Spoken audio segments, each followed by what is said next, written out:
Hello everyone, welcome back to Roman Vacations Tiny Tours. We are on week number 6 and we're at the Castel Sant'Angelo, the Ponte Sant'Angelo, the Bridge of Angels. And Mircea, you ready? Yep, always ready. All right, take it away. And as usual, hello, welcome to our Tiny Tour Tuesdays. So today we're taking a little bit of a stroll through, Papal Rome. If you notice in the far distance, you have the Dome of St. Peter's with a lovely sunset. However, we're at this point on Ponte Emilius, one of the older bridges in the city. It's a bridge built in the 130s, 134 to be a bit more precise. It's called Emilius after the emperor that was buried behind, Publius Aemilius Hadrian, which also happens to be one of my favorite emperors. The bridge originally was built in 134 to link both sides of the Tiber with a newly erected mausoleum. Now, the emperor did not die in Rome. He will die in 138 in Baia, close to Naples. Eventually, by 139, his body will be brought here. The original structure consisted of a cylindrical tube, which you can see most of it still remains there. However, just like the mausoleum of Augustus was covered with grass at the top, quadriga, which is a chariot with horses made out of bronze, and the statue of the emperor himself. The Emperor Hadrian, for many of you guys, is probably famous as the emperor with the wall in England, but he's also the emperor that traveled more than any other emperor. He was known a bit as the micromanager of the empire, visiting every single one of his provinces, usually sacking the governor, doing his job for a few months, passing the job to someone else, and then returning several years later. He's the emperor that introduced wearing pants at high level, and that's because when you're on horseback all the time, you really don't want to use a toga. He's also the emperor that introduced beards, and they're still in fashion to today. Logic of that being, Adrian was a bit vain. He suffered seriously of acne, so he grew a giant scruffy beard. Got into a lot of arguments with the senators, but when you're emperor, you can get away with it.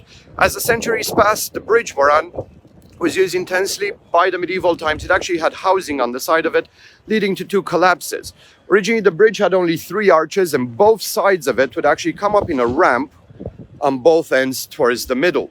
Now, by the 1600s, during the middle of a papal jubilee, due to large crowds, the whole thing collapsed and later on was redone. By the mid-1600s, the popes are going to invite Gian Lorenzo Bernini and his students and his workshop to create the angels you probably see, and to today it's called the Bridge of Angels. Bernini only did 2 of them, both in marble, and apparently they were too small and too fragile to be left out in the elements, and they were moved into a church in Rome called Sant'Andrea della Frate. Now, moving towards the mausoleum. By 401, it was the tomb of at least 20 emperors after Adrian. The last one, an infamous emperor, the Emperor Caracalla. If any of you guys remember the Pavarotti concerts in the 80s and 90s in the baths of Caracalla, the very same. By 401, during the Roman Empire, under an emperor called Honorius, it turns into a defensive fortress on the Aurelian Wall. The situation was pretty dire. By this point, you have the Goths breaching in the empire, and by 410, the fortress itself gets sacked. Apparently, that's when most of the ashes and the urn of the Emperor Hadrian were destroyed. By the 500s, you have the Visigoths sacking the city again, and that's when everything in bronze and the statues on top were chucked to the ground and destroyed. By 590, Pope Gregory takes a walk from the Vatican to the Subura area. We're going to do a tour there eventually, where apparently a pagan statue popped up. There was a period of plagues in the city, and the Pope believed that worship of a pagan statue brought it on. On his walk there, apparently the statue in question got struck by lightning and exploded. And on his way back, as he's crossing the very bridge I'm on top of the mausoleum, at this point, the ruins of a Roman fortress, he apparently sees Saint Michael sheathing his sword as if he just broke the pagan statue. That's why you see a Michael statue on top.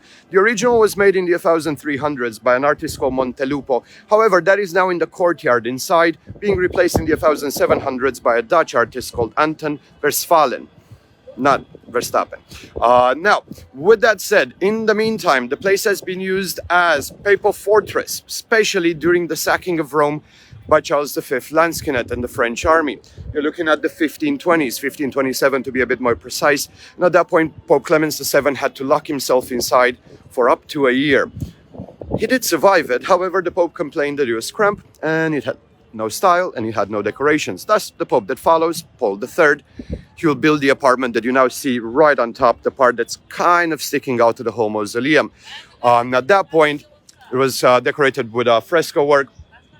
As my colleague James that just visited it says in a very grotesque way. The original grotesque, and we'll tell you on another tour what that is. However, if you guys now come to the place, it's open to the public. It's a 12-euro ticket to go through, and I recommend when you have the time in Rome, check it out. More than that, throughout the ages, it has been used as a papal fortress, but also as a papal prison. Many of the people imprisoned there, some famous ones, Giordano Bruno, or the famous magician and charlatan Cagliostro, they were imprisoned inside. Sadly, most of them got executed inside the courtyard, and then, where you have now these nice angel statues, well, at that point, you actually had the bodies of the people executed on display. So, not the prettiest of sights. Now, as you get closer to it, you'll notice that it has several redoubts. Well, you do have the main central part of the fortress, being built over the mausoleum with medieval and late Renaissance brickwork. You do have the enforcements and ramparts added all the way to the 1700s.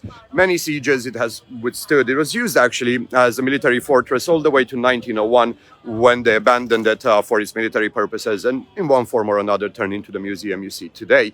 Over the ages, however, it has seen many a pope going inside. Now, with that said, guys, as we're getting a bit closer to the building, I want you all to focus towards the very top of the building and notice that you do have brick on top, but there's still a part of it remaining down below. Now that was always kept like that, even throughout its fortress period, mainly to have a link to the Emperor Adrian and to the ancient Romans. Now, with that said, guys, when you come to Rome, it is definitely one of the places you must see. And another thing that you probably might want to check out, it's kind of hard to show you from this angle, and the reason for that is there's always live music here, and it's really, really nice to hear. But right behind me, you actually do have a corridor, a passetto, that leads from here all the way to the Vatican. It has been the scene of many a pope fleeing, and most famously when Clement VII, when he ran from the Vatican, a contingent of Swiss mercenaries gave their life on that passetto, thus creating the Swiss Guardsmen as we know it today. It is one of the many sites you can see. It does require an extra ticket, and you do need to look for openings in it. And with that said, guys, with the sun going down behind, with all of you guys listening, I appreciate the time you gave me. Thank you for watching. Hope to see you next Tuesday on a tiny tour. And both me and my colleagues, Angela, G, and James, are always glad to see you. Have a very good evening. Hey everybody, thanks again for tuning in. We love how Mircea does these tours, so we're going to be back in 2 weeks for another tiny tour. We love your comments and questions, and also let us know what you want to see next. We will see you guys in 2 weeks. Have a great day. My